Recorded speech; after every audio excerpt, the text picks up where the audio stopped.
Bine v-am găsit, bine v-am regăsit, dragilor din Zodia Pești, oriunde v-ați afla. Suntem din nou împreună la o nouă lectură, de data aceasta o nouă lectură pe capitole, ca să zic așa, sau mai bine zis cu 3 mini-lecturi. Da?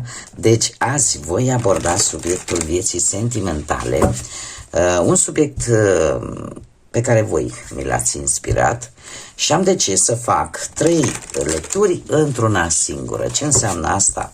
Că vom avea o lectură pentru evolutiv, așa, să vedem cum evoluează relația.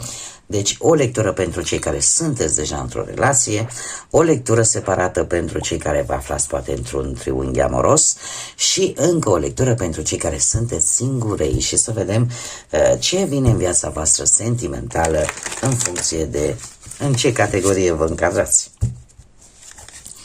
Așa că, dragilor, toți cei care aveți Soarele, Luna, Venus, Ascendentul în Zodia Pești, această lectură este de asemenea și pentru voi. Ca de fiecare dată, nu uitați, este totuși o lectură generală, colectivă, da? Luați decât acele mesaje care vor rezona cu voi, restul lăsați-le să zboare în univers, pentru că sigur sunt pentru alte energii care, într-o mai mică sau mai mare măsură, au o legătură cu Zodia Pești. Și începem acest nou set de lecturi cu dragii mei din Pești, cei care sunteți într-o relație, formați deja un cuplu.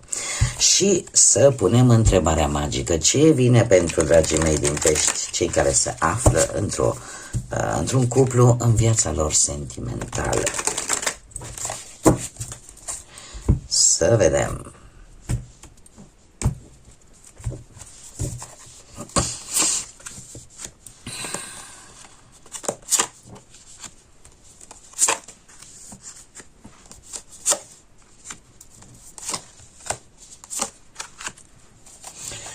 Bun.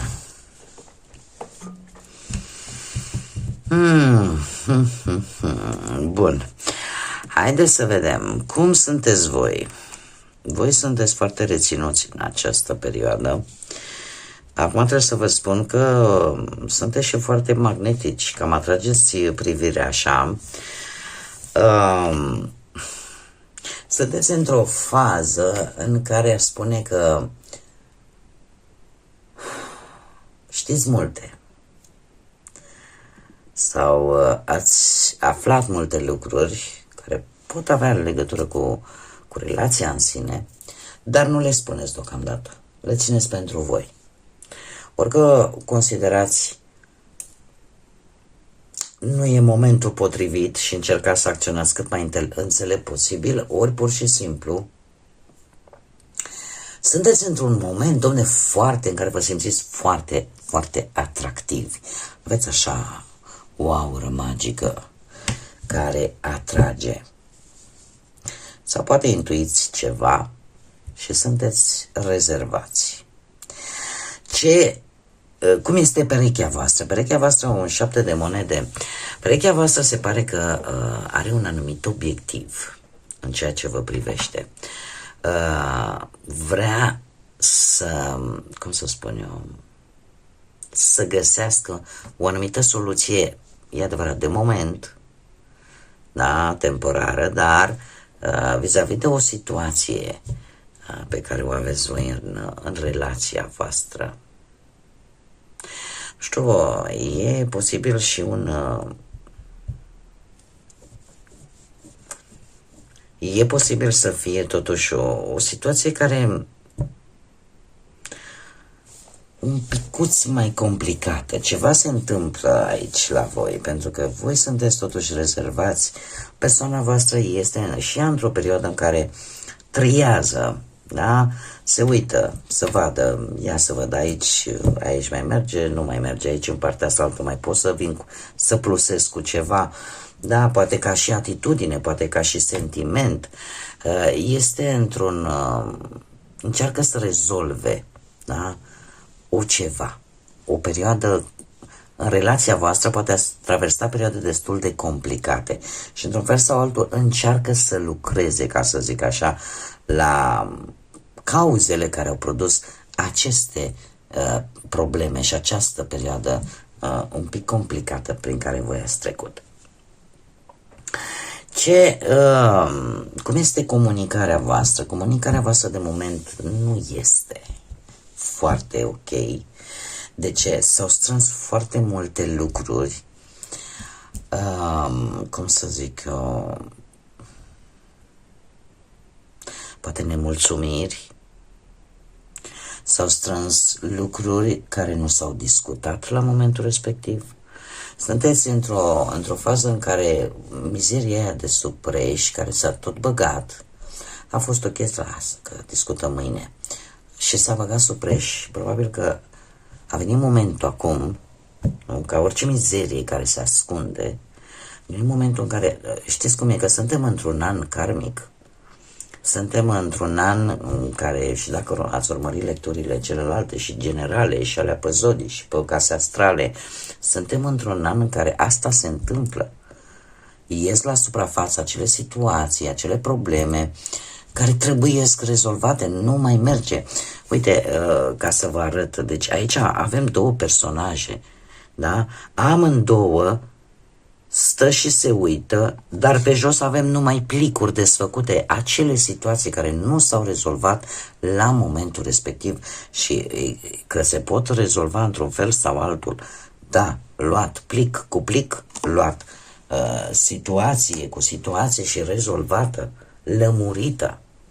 Există multe necunoscute și asta pentru probabil lipsă de comunicare. Ori lipsă de comunicare, ori faptul, hai lasă că discutăm mâine. Da? Amânare. Așa că în acest moment eu aș zice că proiectul vostru comun este să încercați să rezolvați și să vede că se vrea acest lucru. Se vrea acest lucru și de către perechea voastră. Acum, ce sentimente vă unesc? În primul și în primul rând vă unesc sentimente de respect reciproc. Asta în prima oară. Iar faptul că avem un rege de cupe, totuși, eu trebuie să vă spun că indiferent cât de dificilă poate fi situația dintre voi, există calm, există măsură, există înțelegere. Există o anumită diplomație în care se pot și voi reușiți cumva să vă rezolvați conflictele. Există și sentimente, există și emoții. Doar că în această perioadă sunt lucruri care, într-adevăr, trebuie să-și găsească o rezolvare. Ce atracție există între voi? Mă refer la partea intimă, da? La partea asta sexuală, senzuală dintre voi.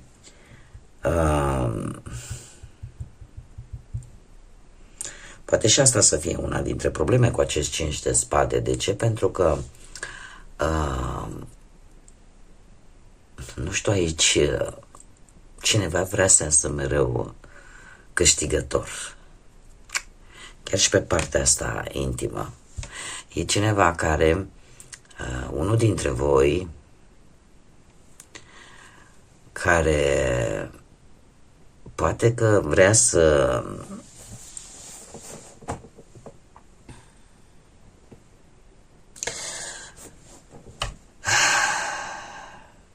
nu știu cum să vă explic ca să fiu cât mai pe înțelesul vostru. Unul dintre voi este mai organizat și nu vede partea asta intimă, cred că o vede mai mult cerebral. Și voi, pe de altă parte, care voi trebuie să simțiți acest lucru, acest act în sine. Și cu toate astea, voi, într-un fel sau altul, la zice, bun, hai. Până la urmă o zic pe șleau, dragilor, e o diferență între a face sex și a face dragoste. Dacă voi vreți dragoste, perechea voastră poate vrea sex. Mă înțelegeți ce vreau să spun? Unul care este mai cerebral, că vrea să lucreze la acest aspect. Că într-adevăr există și sentimente, dar poate că nu reușește să le scoată la suprafață. Sau nu știe cum. Și lucrul ăsta poate afecta viața intimă. Pe de altă parte, avem un 6 de spade, unde se poate lucra, unde se pot îmbunătăți lucrurile. În mentalitate, dragilor. În mentalitate și în acceptarea unor schimbări esențiale care trebuie făcute în relația voastră. E adevărat, așa cum bine am văzut și mă repet, intenții există, dar trebuie trecut un pic și la acțiune, da? Adică este, într-adevăr se întrevăd schimbări și probabil că ceva se vrea lăsat în urmă. Niște obișnuințe, poate un mod de a gândi, un mod de a vedea lucrurile, da? Avem un 6 de spade care vorbește de mental, de gând, de idee. Așa că nu va fi ușor, dar nu e imposibil. Nu e imposibil. Și eu aș mai spune că e vorba foarte mult și de acea atitudine în care numai eu am dreptate. Da? Numai eu, cu toate că de fapt nu câștigi nimic, practic, poate că perechea voastră, sau voi, da? Voi știți acum să adaptați. Haideți să vedem și un mesaj important pentru voi, dragilor. Cei care vă aflați într-un cuplu,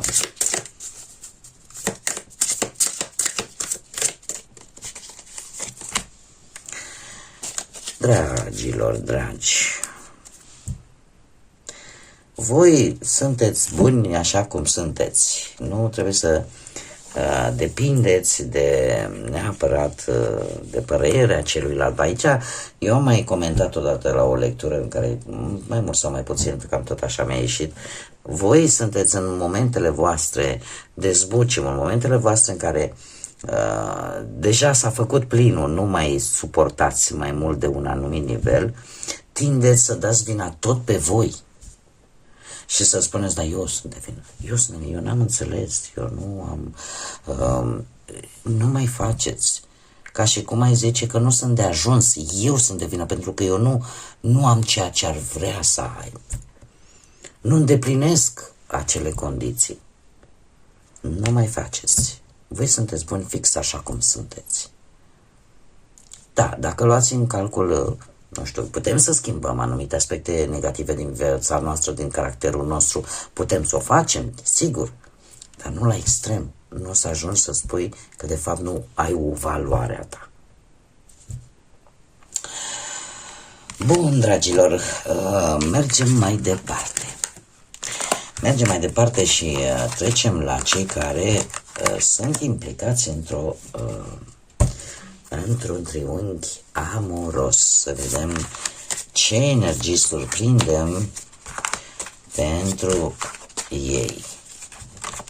Haideți să vedem ce vine în viața sentimentală a dragilor mei din Pești, cei care vă aflați într-un triunghi amoros. Ce vine pentru dragii mei din Pești, cei care vă aflați într-un triunghi amoros. Să vedem.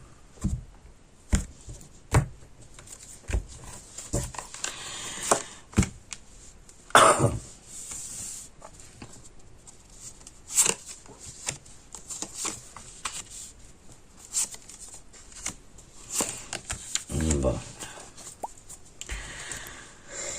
Situația actuală a zice că este una în care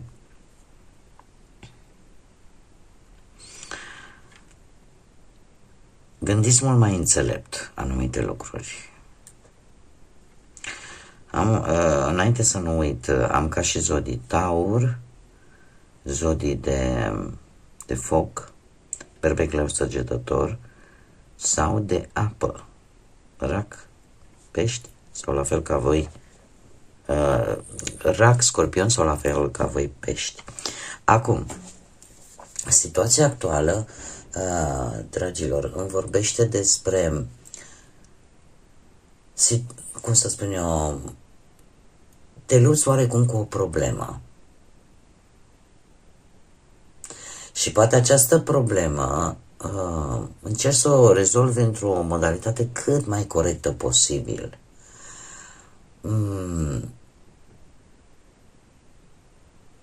Poți să fii tu sau poate să fii și o altă persoană care are niște valori destul de înalte, are un suport intelectual destul de bun, destul de profund. Poate că de moment situația se prezintă destul de stabilă, la legătura voastră, dar este cum să spun eu, sunt niște cauze, sunt niște motive, e cumva niște întrebări filozofice care vi le puneți. Doamne, dar de ce am ajuns eu, de exemplu, să fac parte din acest triunghi? O întrebare. Sau de ce el sau ea și nu altcineva? Un pic filozofi sunteți în acest moment. Întrebări de genul ăsta care vă frământă. Și ce simțiți vis-a-vis de persoana voastră de interes? Nu vă simțiți tocmai ok, dragilor. Nu știu, poate simțiți că sunteți folosiți sau simțiți că vă lipsește ceva, vă simțiți destul de triști, destul de singurei, poate destul de abandonați. Sau poate că modul în care voi sunteți tratați nu este unul tocmai ok, să zic așa, sau pe măsura a ceea ce voi dăruiți. O stare de însingurare, o stare de sărăcie sentimentală, de lipsuri pe partea asta a emoțiilor. Ce simte persoana voastră vis-a-vis de voi? Un nou de cupe, se simte... Este total opus. Deci total opus. Se simte, are o împlinire cu acest 9 de cupe. Simte că, paradoxal,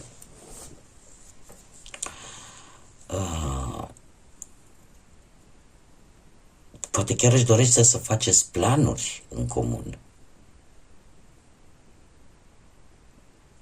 Poate chiar își dorește lucrul ăsta, dar simte ca și cum ar avea un trofeu. Poate și asta să fie. Să vă vadă ca pe un trofeu. Dar un trofeu pe care și l-a dorit. Ce vă poate despărți sau ce vă poate uni?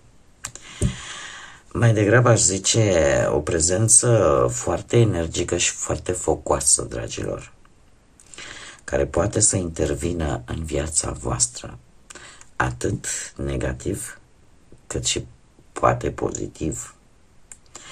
Avem o regină de bâte, o energie de foc, berbecleu săgetător, care este o persoană foarte energică, foarte dominantă și care, indiferent ce i s-ar spune, până nu obține ce și-a pus în cap, nu se lasă.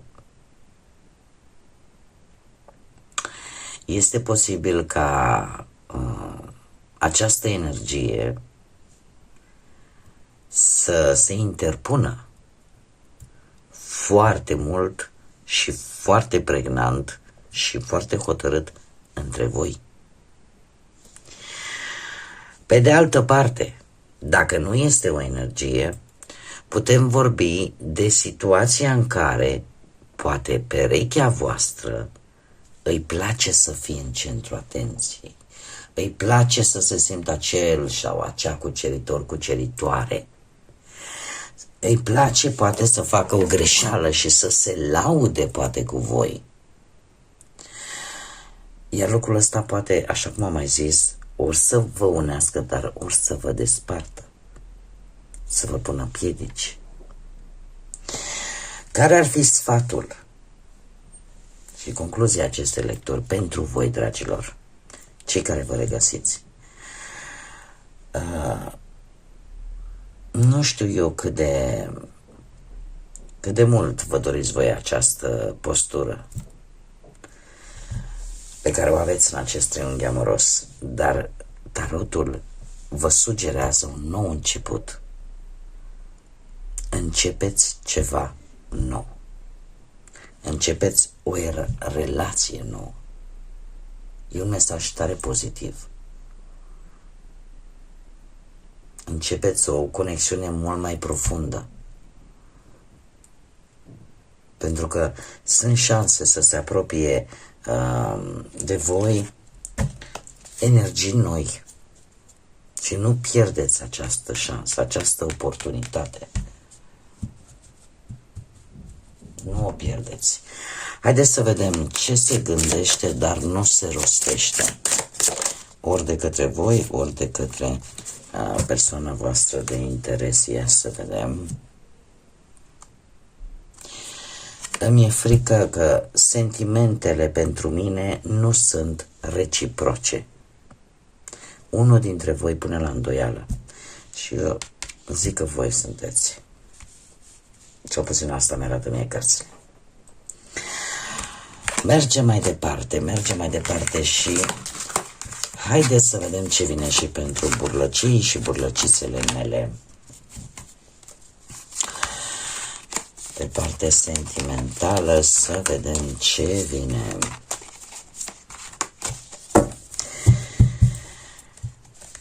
Ce vine pentru dragii mei din pești, cei care sunteți singuri în viața voastră sentimentală? Ce vine pentru dragii mei din pești, cei care sunteți singuri în viața voastră sentimentală? Să vedem ce energii surprindem.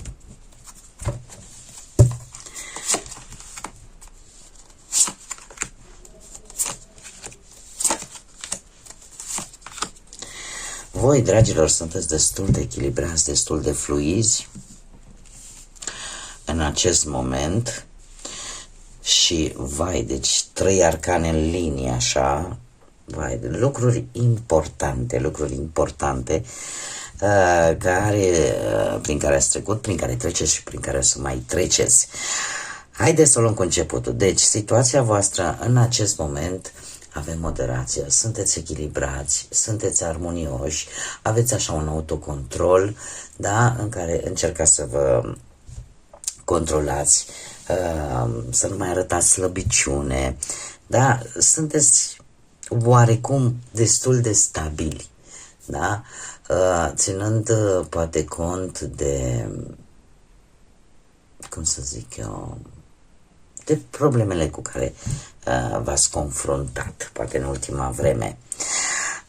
Ce aveți voi în minte? Aveți în minte de moment să stați o perioadă singurei, de moment să analizați mult mai bine situația și să nu mai vă avântați cu capul înainte, să o luați așa pas cu pas, în ceea ce privește poate o viitoare relație, să încercați să învățați din propriile voastre greșeli și în felul acesta să deveniți mai înțelepți. Cum ar trebui poate să percepi lucrurile sau cum ar trebui sau ce ar trebui să faci? Să accepti transformarea, dragilor. Transformarea vine cu acest arcan major, moartea, un alt semn de apă, la fel ca și voi, și care spune în felul următor: schimbările bruște care vin în viața noastră vin ca să ne învețe ceva sau ca să ne împingă de la spate, să acceptăm schimbarea, să nu mai luptăm împotriva ei. Și probabil că în felul ăsta ar trebui să vezi lucrurile, să iei ceea ce ți s-a, poate ce ai petrecut cu ceva timp în urmă, să o iei ca pe o lecție, să faci schimbările necesare în așa fel încât tu să evoluezi în gândire, în felul în care acționezi, în felul în care vezi până la urmă viața și această parte sentimentală. Cu ce experiențe vii tu din trecut?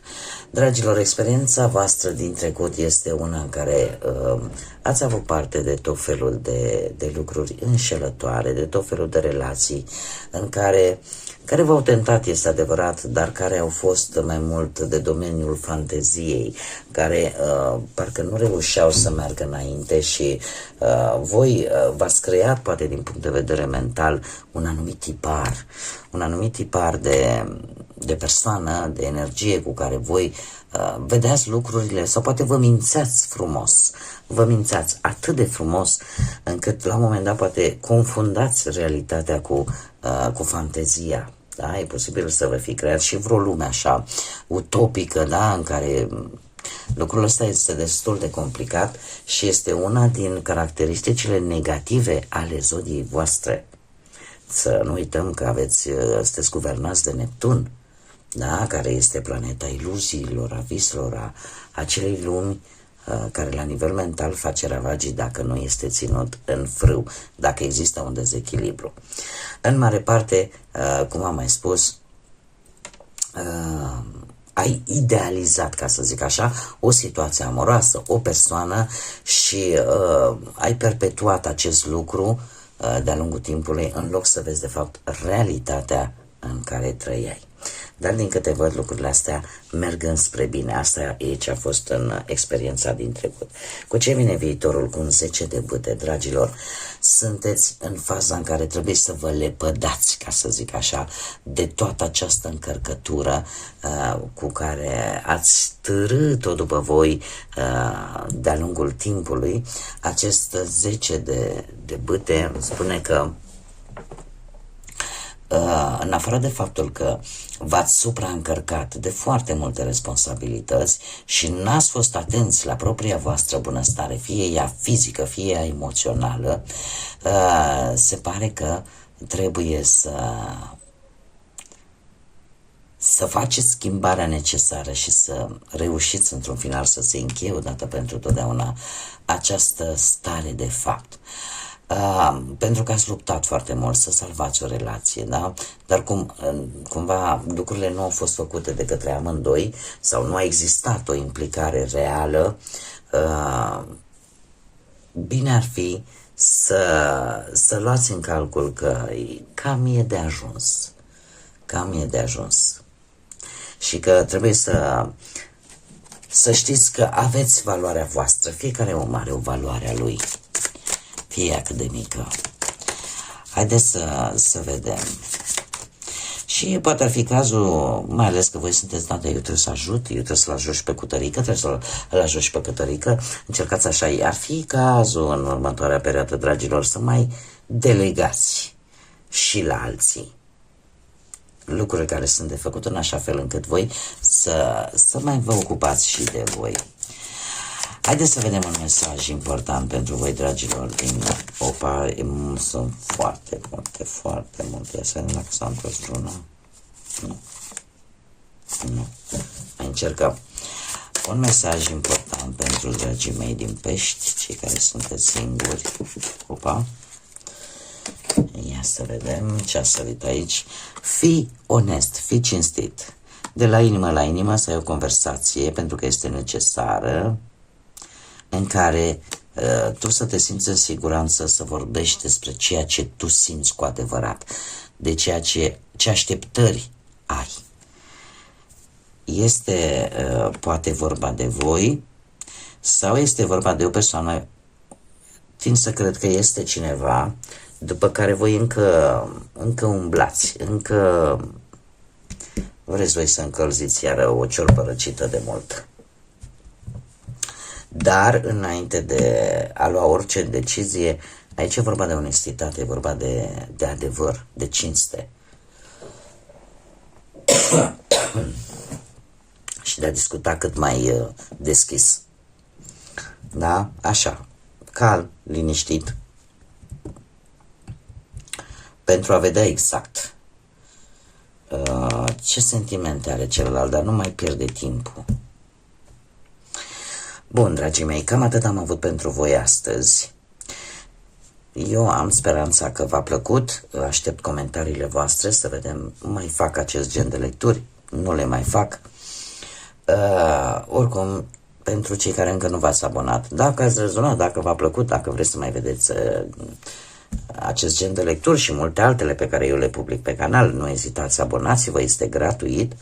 Și un lucru important pentru toată lumea, inclusiv pentru dragii mei abonați și pentru viitorii abonați, în primul rând, nu uitați de clopoțel, activați-l. De ce?